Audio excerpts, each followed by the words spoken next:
Hey guys, Brant here at Bloody Decks, and what we're going to do here today is I'm going to show you how to make some wind-on leaders.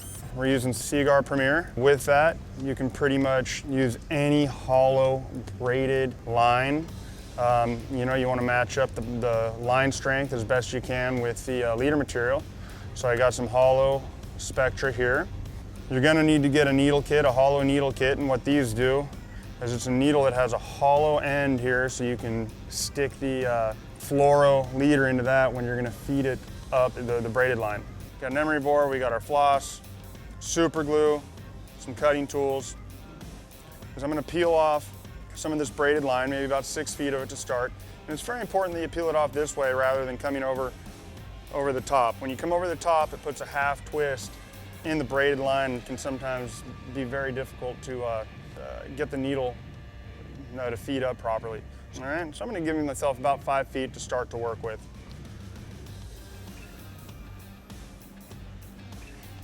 And then I'm going to do the same with the floral material.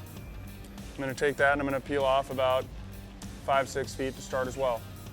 Now I got to pick the right needle to use this, but first what I'm going to do is I'm going to cut the very tip of the fluoro at an angle and then hit it lightly with the rough side of the emery.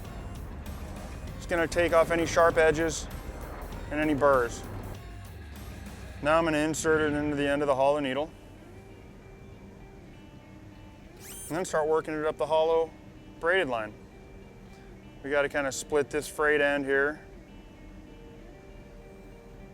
And getting it started sometimes takes a little bit, but typically I just use a couple fingers here to push it from the head of the needle here, and when I do that, it spreads open the braided line a little bit, makes it easier to get this inserted. Typically I'll go 5-6 feet into the braided line with the fluoro.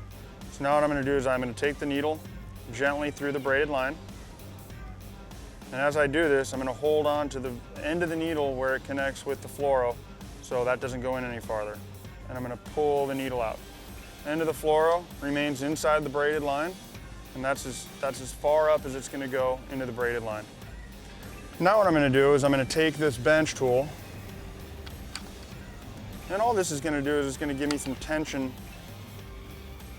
on the line, hold it in place when I start making my serve.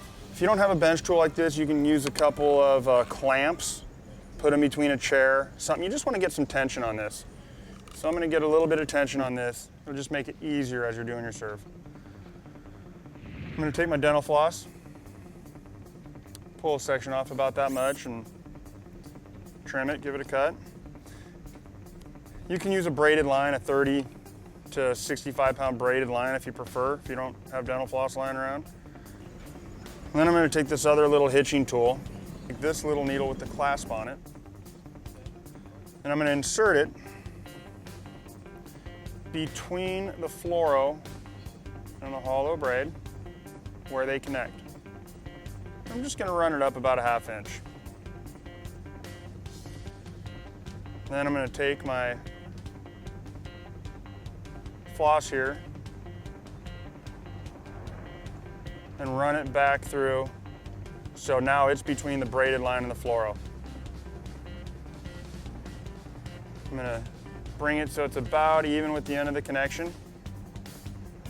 All right, now I can start my serve. I'm going to start with 1/2 hitch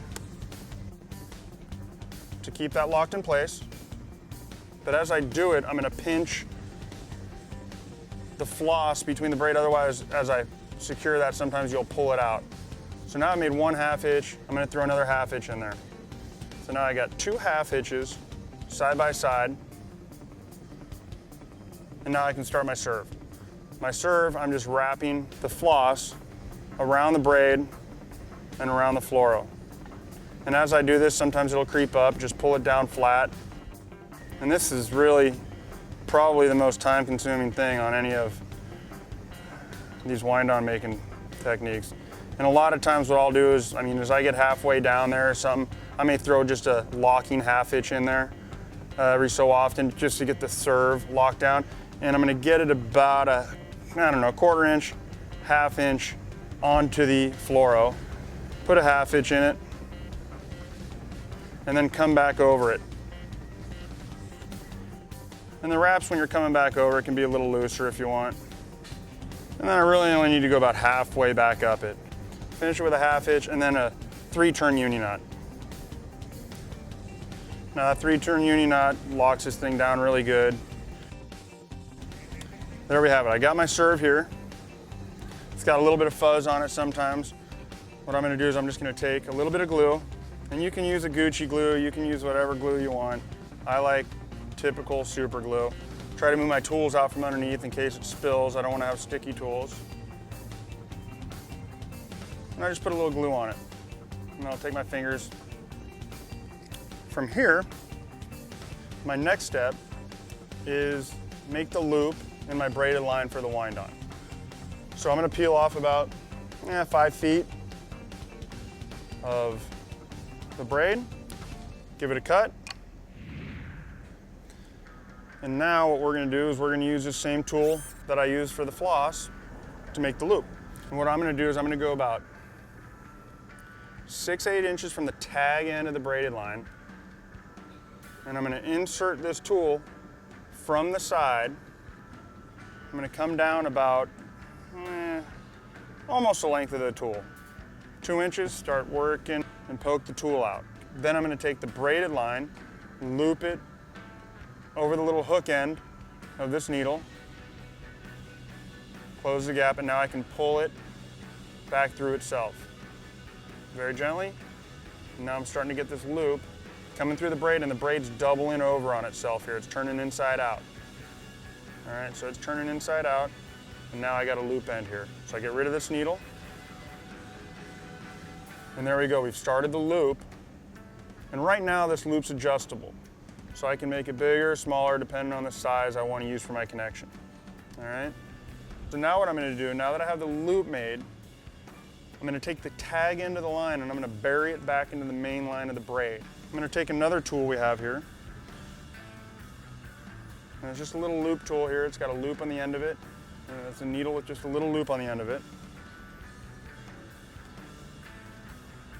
I'm going to come down the side about a half inch or so down from where the connection is and where the tag end is coming out of the loop. And I'm going to come down and just feed that back down, back towards the fluoro. Once I get down far enough where I think it's going to cover the tag end, I'm going to poke the needle out and then insert the tag end into the loop of this needle.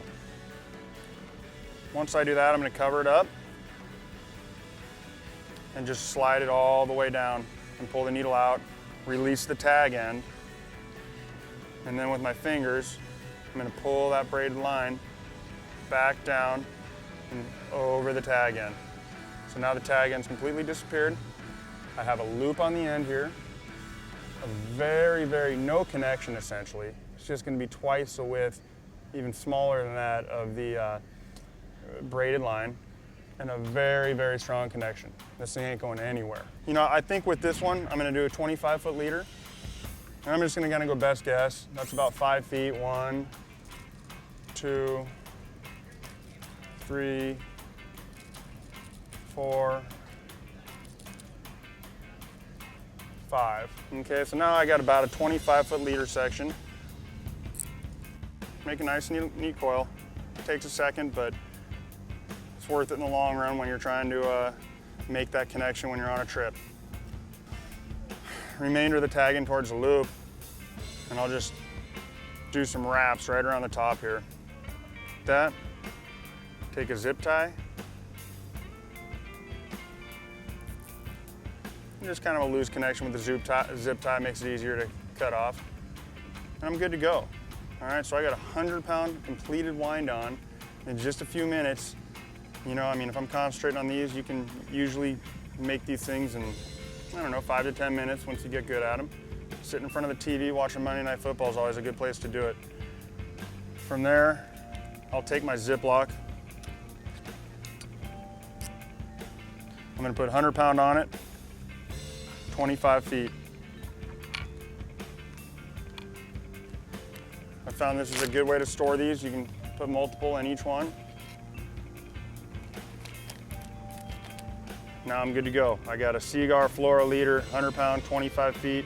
It's gonna be well organized on the boat. And that's it, good to go, done. Now you got a good connection, good wind on.